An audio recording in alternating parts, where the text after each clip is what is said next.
Alright folks, welcome back to Channel 22 News. Well, tonight we will be discussing the relationship between Native American cultures and criminal law and why it is an issue.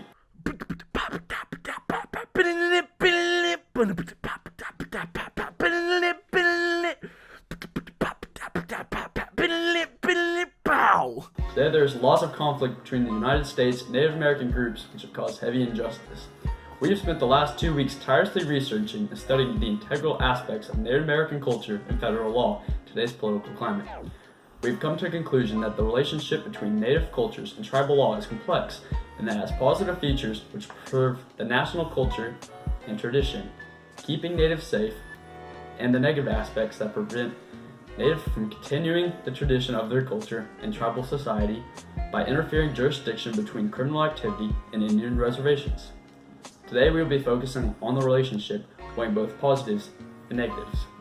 Now we take it to our on-studio expert of the topic, Max Moran. The Native American culture has been forever damaged by the white man. The basis and foundation of the horrible reality of the Manifest Destiny is law between the federal government and Native tribes. Treaties such as the Greenville Agreement were often broken, not long after they were made. Today's sites sacred to Native Americans that were used in the religious ceremonies have been designated as national parks belonging to the American public. As a result, Native Americans no longer have ownership of these lands. The Indian Removal Act, declared by Andrew Jackson, set a precedent for not honoring such laws. Such regulations were intended to be the supreme law of the land, and never to be broken amongst both nations. But it wasn't until the late 19th century that the United States finally began to keep their word. At this point, most of the damage had already been done. Now we'll bring in Mr. Moran live to discuss some of his work. Well, hello, Max. Hello, Everett. So, the situations within native land is an issue. There's no debate about that. But how significant the issue is and what factors contribute to the current situation regarding federal law are important. I'm curious what you think about this, Mr. Moran, and what you think can be done. Well, I feel that the current situation leaves much to be desired. In my research, I have found that many criminal cases involved with tribal law are simply thrown out. There's a complicated web of jurisdiction and legal language that the federal government attempts to outline through different resources, but when read, you are often left more confused than when you first started reading. These laws have been in place for quite some time now, so why aren't they in a more fair state? It mostly boils down to bureaucracy, in my opinion. Government employees tiptoeing around legislation, attempting not to step on any toes, all the while they hurt plenty of people in the process. That's quite the position you have there. What makes you take such a drastic stance? Well, I recognize that it's a delicate situation, and not every case can be solved open and shut without a federal HIPAA. This issue is legally the Native reservations are their own country, but realistically they are treated like towns anyone can walk right into. It is true that Native groups such as the Mescalero Apache tribe are open and encourage visitors to come for tourist profits. However, certain tribes like the Laguna Reservation in New Mexico are not always as friendly to tourists. But why is that an issue? It's not like the land itself is different from the American territory surrounding it. Essentially, the jurisdiction of the federal government is a priority for any major criminal activity on Native land because it is technically federal land in a sort of way.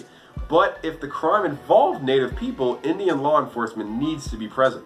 Well, that sounds like a pretty poor system setup to me. It certainly is, and to make matters worse, if the crime involves a state resident next to the reservation, state troopers need to be issued importance in the investigation as well.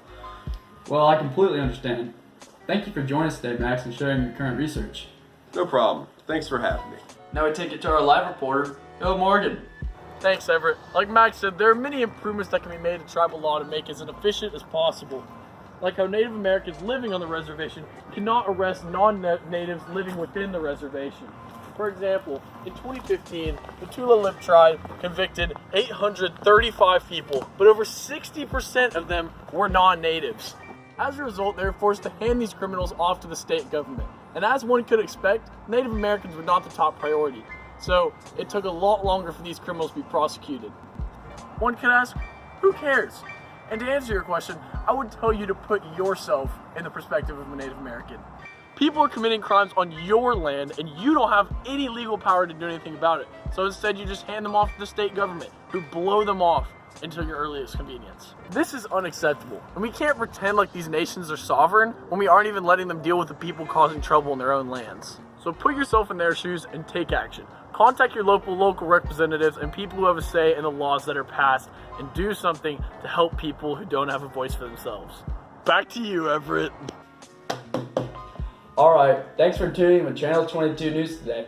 We hope that you know a little bit more about the current complex relationships surrounding Native American laws and how they're meant to better the tribes, but sometimes end up hurting their lifestyle. As you heard it here first, have a good one.